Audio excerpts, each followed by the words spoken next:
வணக்கம் மக்களே, நான் உங்கள் டேவிட் சுரேஷ். என்ன பசங்களா, பொங்கல் செலிப்ரேஷன் வந்துட்டு இருக்குது. இந்நேரம் நீங்கள் உங்கள் அம்மா அப்பாவை கூட்டிகிட்டு வண்டியில் உங்கள் சொந்த ஊருக்கு போயின்னு இருப்பீங்க. ஆனால் என்னைக்காச்சும் இதை நீங்கள் கவனிச்சிருக்கீங்களா? அது என்னன்னு கேட்குறீங்களா? இந்த டிஃப்ரெண்ட் லைன்ஸ் தாங்க. இந்த ஒவ்வொரு டிஃப்ரெண்ட் லைன்ஸும் நம்மளுக்கு ஒரு சேஃப்டி இதை சொல்லுது. அது என்னன்னு இந்த வீடியோவில் பார்க்கலாம். வாங்க வீடியோக்குள்ளே போகலாம்.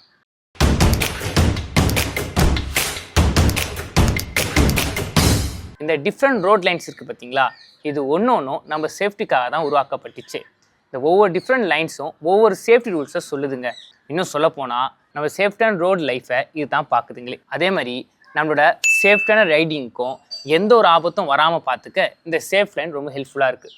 இன்னும் சொல்லப்போனால் நம்மளோட ரோட் ஜேர்னியை ஹாப்பியாகவும் சேஃப்டியாகவும் பார்த்துக்க இது ரொம்ப ஹெல்ப்ஃபுல்லாக இருக்குங்க.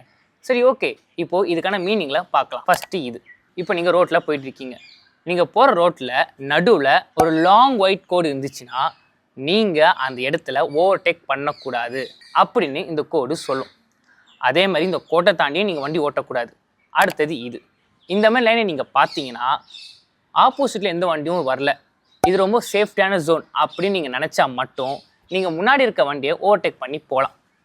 அதே மாதிரி ரோட் சேஃப்டியில் 2 லைன் இருக்குது, ஒன்று ஒயிட்டு ஒன்று எல்லோ. இப்போது ஒயிட்டை பற்றி பார்த்துருவோம், இப்போ எல்லோ பற்றி பார்ப்போம். நீங்கள் ரோட்டில் போயிட்டு இருக்கும்போது இந்த மாதிரி கோடு பார்த்தீங்கன்னா, அதாவது லாங் வேல எல்லோ கோடு இருந்துச்சுன்னா நீங்கள் ஓவர்டேக் பண்ணலாம். பட் அந்த கோட்டை தாண்டி நீங்கள் ஓவர்டேக் பண்ணக்கூடாது. இந்த மாதிரி கோடை நீங்கள் ரேராக தான் பார்ப்பீங்க. ஏன்னா இந்த கோடு எங்கே போட்டிருப்பாங்கன்னா, எங்கெங்கெல்லாம் ஆபத்து அதிகமாக இருக்கோ, எங்கெல்லாம் ஆக்சிடென்ட் நடக்குமோ, எங்கெல்லாம் டேஞ்சரான பகுதி இருக்கோ அங்கே மட்டும்தான் இந்த மாதிரி 2 எல்லோ கூட போட்டிருப்பாங்க. இந்த கோட்டில் நீங்கள் போகும்போது ரொம்ப சேஃப்டியாக போகணும். முக்கியமாக இந்த கோட்டை தாண்டக்கூடாது. அதுதான் இதுக்கான மீனிங்கு. அதே மாதிரி சில டிஃப்ரெண்ட் ரோட்ஸில் இந்த மாதிரி டிஃப்ரெண்ட் கோட்ஸை நீங்கள் பார்த்துருப்பீங்க. ஒரு பக்கம் லாங் எல்லோ கோடு, ஒரு பக்கம் விட்டு எல்லோ கோடு. இது எதுக்காகனா, நீங்கள் லாங் எல்லோ கோடு இருக்குது பார்த்தீங்களா, அந்த பக்கமாக போனீங்கன்னா நீங்கள் ஓவர்டேக் பண்ணக்கூடாது, அந்த கோட்டையும் தாண்டக்கூடாது. இந்த மாதிரி விட்டு எல்லோ கோடு இருக்குது பார்த்தீங்களா, அந்த பக்கமாக போனீங்கன்னா நீங்கள் ஓவர்டேக் பண்ணலாம், பட் சேஃப்டியாக பண்ணணும். சரி, ஓகே, இந்த கோடெல்லாம் நடுவில் இருக்கும் போது ஒரு மீனிங்கு. ஆனால் இதே கோடுங்க, அதாவது இந்த ஒயிட் கோடுங்க சைடில் 2 பக்கம் வந்தால் என்ன மீனிங் பார்த்தீங்கன்னா, இந்த இடம் ரொம்ப தாழ்வான பகுதி, இந்த இடத்துல நீங்கள் இந்த கோட்டை தாண்டி போகக்கூடாது, கோட்டுக்குள்ளே தான் போகணும் அப்படின்ற ஒரு மீனிங்கை தான் இது சொல்லுது.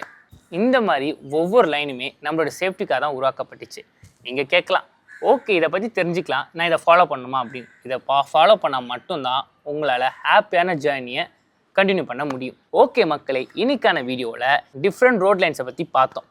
இதே மாதிரி வேறு நல்ல ஒரு இன்ஃபோவோட உங்களை அடுத்த வீடியோவில் பார்க்குறேன். அதுவரை உங்களோட விடைபெற்றுக்கூடாது உங்கள் டேவிட் சுரேஷ்.